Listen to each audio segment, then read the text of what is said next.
Molweni family.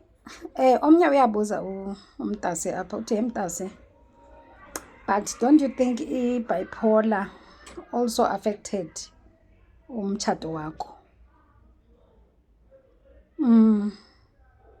Guys, mna before nditshate I had severe depression,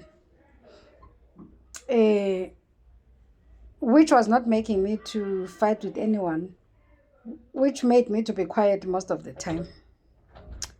But leyo yoba ndibethe umntu itriggerishwe ngumtshato wam. So i-bipolar was triggered by umtshato wam. Uba umtshato wam was so nice and peaceful, I believe ngaba ndina-bipolar. Depression, yes, I had it, but it was manageable. Bipolar, itriggerishwe ngumtshato wam.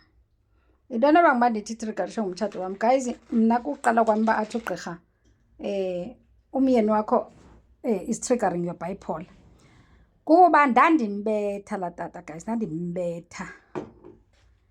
Ndandimhlala ndimlinda abuye ngofa ekuseni before alale sizolwa. Then once ndimbethe, then I will fall asleep. But uzofumanisa uba the whole night ndihleli ndiyamfowunela, ifowuni seyivaliwe, ndide ndidrayive ebusuku kazi ndihambe ndiyomfuna emashibhini. Imagine I'm a woman and I'm not safe. Ndiyidrayive ndihambe ndimfuna. Ndimfune from one shibhini to another, noba kuthiwa zishibhini noba zintoni nento baphuza kuzo. And ke bear in mind mna ndandingatshatanga nesinxila because ndandingekho ready for ukuhamba ukulala ubusuku bonke umyeni wam ndingamazi uba uphi. Azange ndatshata nesinxila kuba ndandingekho ready for that. So ndabona uba indlela endimbetha ngayo because ndala sendimlimaza, ndimyeka sendibona igazi. So people were concerned ke, people around me, bathi hey wena ngenye imini uzombulala and uzobotshwa. So I had to go and seek help. So ndiyeke kwi-psychiatrist ke, ndifike nditsho uba hey ndibetha umyeni wam, abuze umbetha wena xa enzeni. Ndithi mna usuke ahambe abuye ekuseni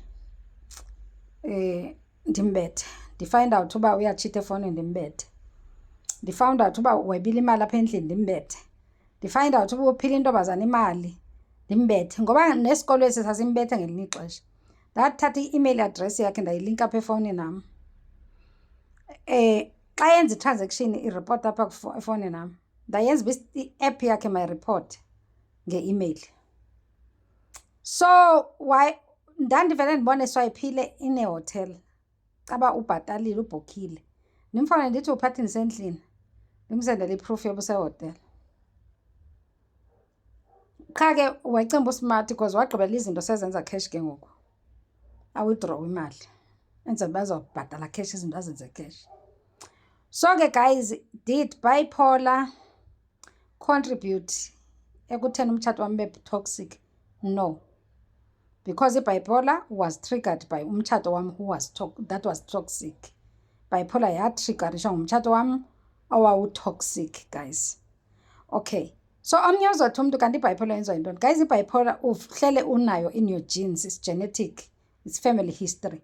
But there are certain things that happen to you that trigger i-bipolar. Ingavela early ngenxa yezinto ezikwehleleyo. Ufumanise uba ibizovela on your 50s, 60s. Izovela early ngenxa yezinto ezinkulu ezibuhlungu ezikwehlelayo. So yes, my husband's actions triggered i-bipolar. But unfortunately, it was not an official diagnosis until last year. So it means all along, I'm battling with bipolar and I don't know that I have bipolar.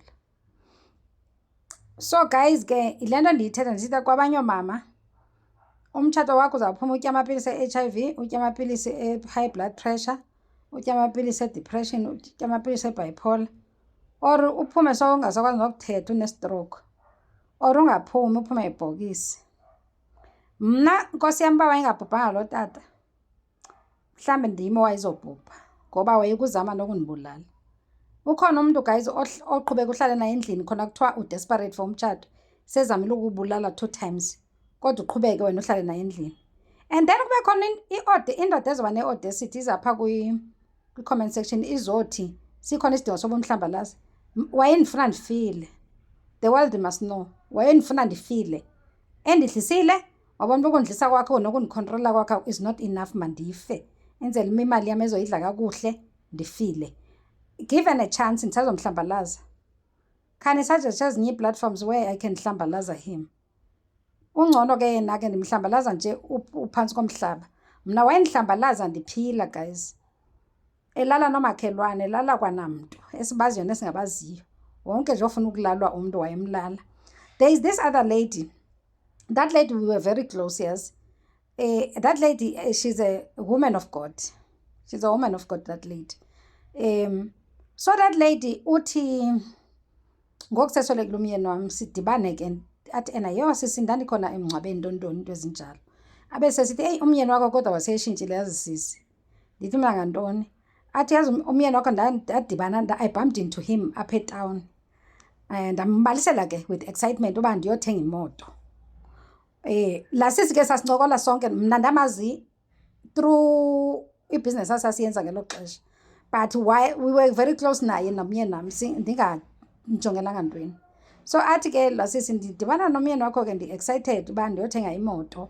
Andibuza uba sendiyi-good nekudrive, ndithi hayi ndisoyika kona. Ndibuza bocinga undikhaphana xa ndoyilanda imoto.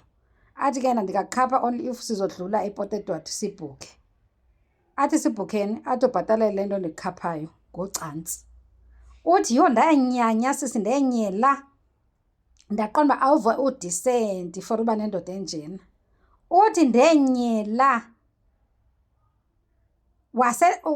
Ndithetha ngomntu guys waselala kwanamntu.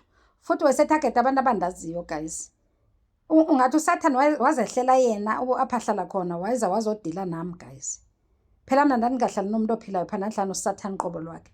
Ungathi wayehla uSathane apha ahlala khona wathi uzodila nonozi. So ke dithi in any way bipolar affect umtshato wami? No. In fact bipolar was manufactured kulo mtshato. It was manufactured kulo mtshato guys.